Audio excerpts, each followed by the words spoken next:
This video is brought to you by Pitaka.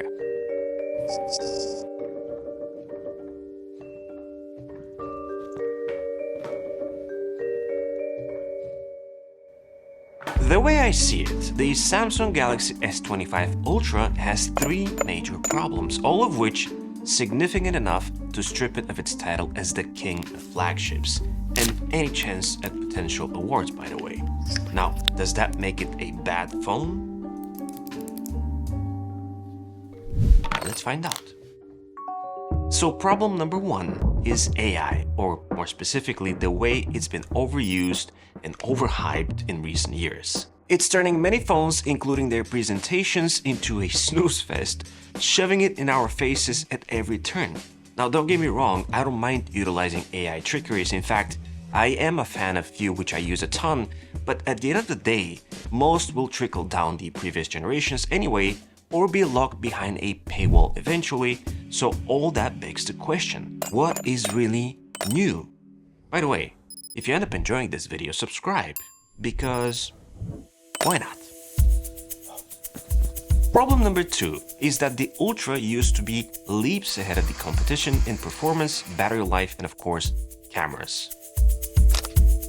It would step on the first place podium in early February and stay there throughout the calendar year, quietly judging mere attempts at competitors in all classes, including foldables.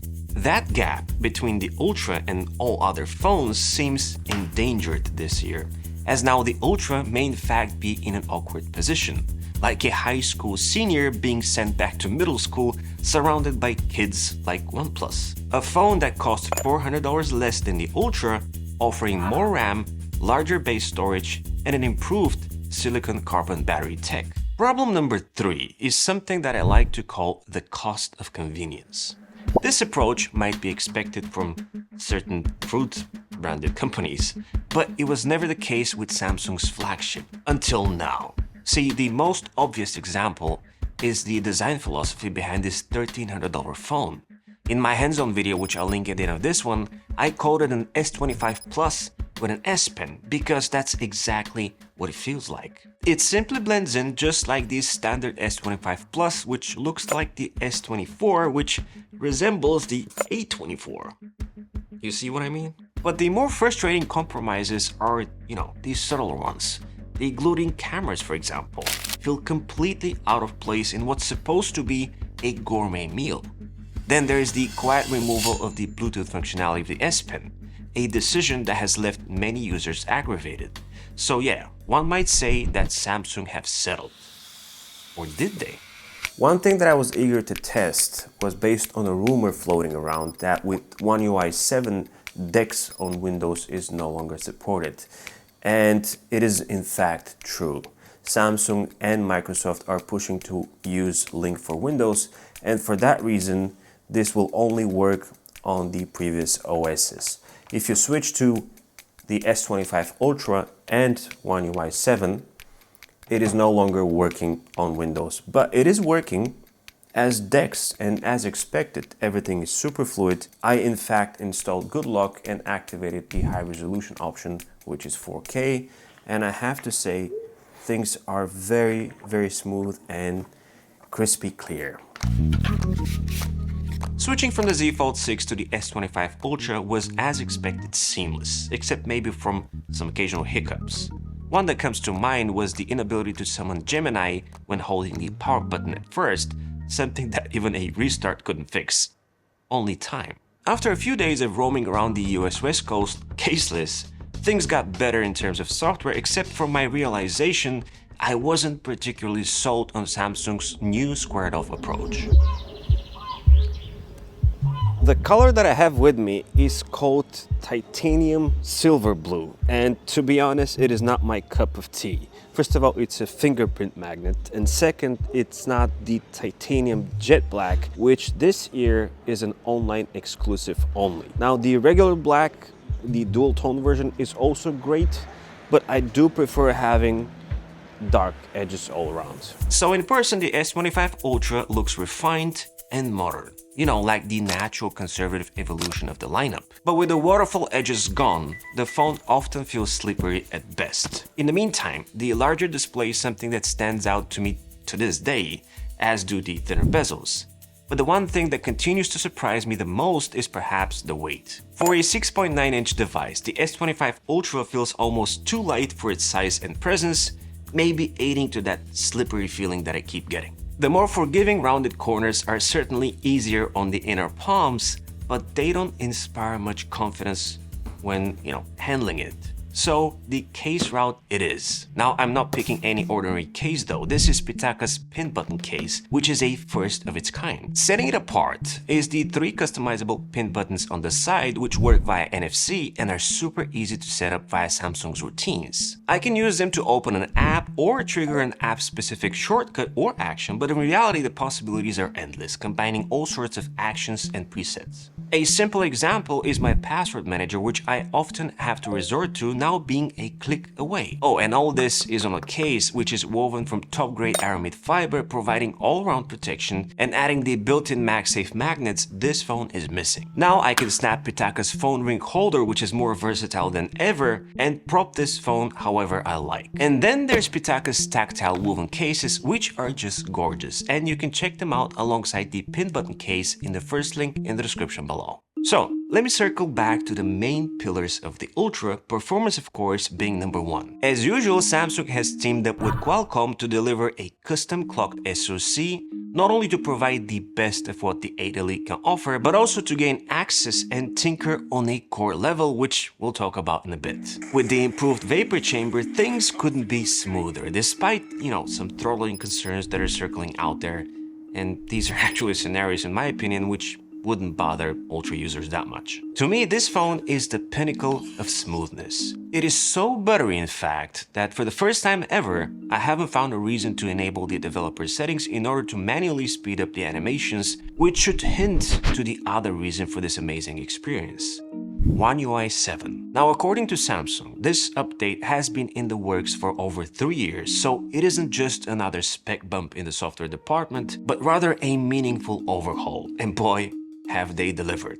Sure, it might be taking some notes from Apple's rulebook, but it's things that are executed in the perfect blend between intuitiveness and customization. 2 examples that come to mind are the control center, which is perfectly useful regardless of the phone's orientation, as well as something that I haven't seen since the days of the iPhone 6 Plus, a home screen landscape mode that is both beautiful and useful at the same time. Honestly, there are tons of improvements to mention here, some being super subtle like the minimum brightness capabilities, and others even more inconspicuous as the colors of the OS itself. As someone who swears by dark mode, I love using the light mode on One UI here because it's very forgiving, unlike anything else white out there. I can perhaps do an entire video of the little refinements like the OS hints of keeping a recently added contact on top of your list, or the fluidity of the charging bar and the now bar at the same time. How about the storage availability at a glance in this pill-shaped section? Nice. Customization options, as you can guess, are galore, and I'm not even talking about good luck here, just things that, come right out of the box. Removing labels is perhaps one of my favorite. Having the search bar at the bottom of the app drawer for easy access, thank you, Samsung.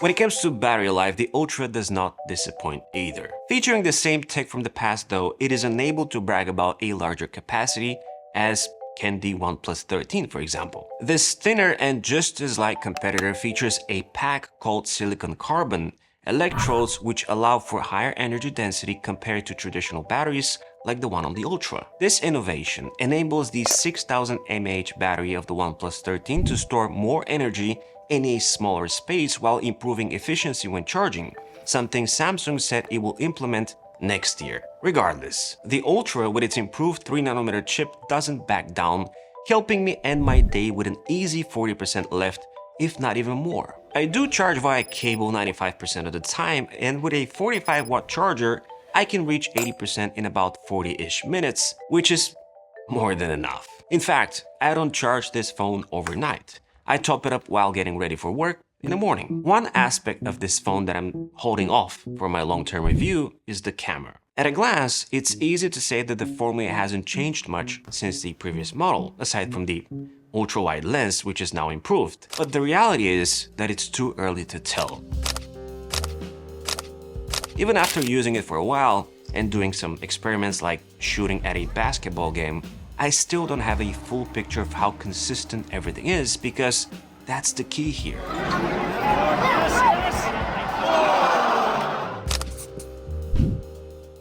One thing I know for certain is that it's fast and impresses with new features like smooth zoom transitions while video recording, and the addition of vlog, which you can actually see and hear right now. But if there's one thing that impresses me most, is how this phone handles audio in post-production. So the new audio suppression options on the S25 Ultra are in fact super impressive. You can go through 6 different elements that you can control from any of the background noise that you hear and fine-tune them in post-production, and not just turn them off, but actually, increase them or decrease them depending on your liking. So if you want to leave some of the ambient noise, let's say birds or maybe a little bit of wind, you can do that, but you can at the same time reduce anything else that you can hear. Very impressive. What is more impressive is the fact that all this happens while the video is playing. Very nice. Another reason that I'm saving my final camera thoughts for later is Samsung's ongoing software updates, which are at full swing at the moment.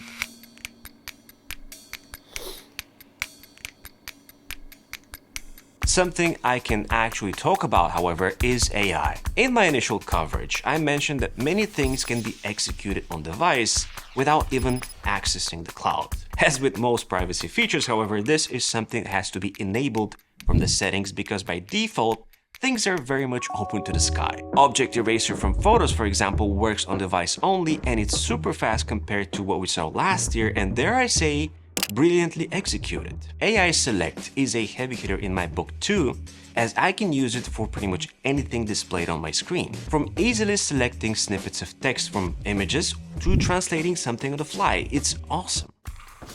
Circle to Search is also very handy for finding songs, but not only that, humming them, or in my case, because I can't even hum correctly, whistle.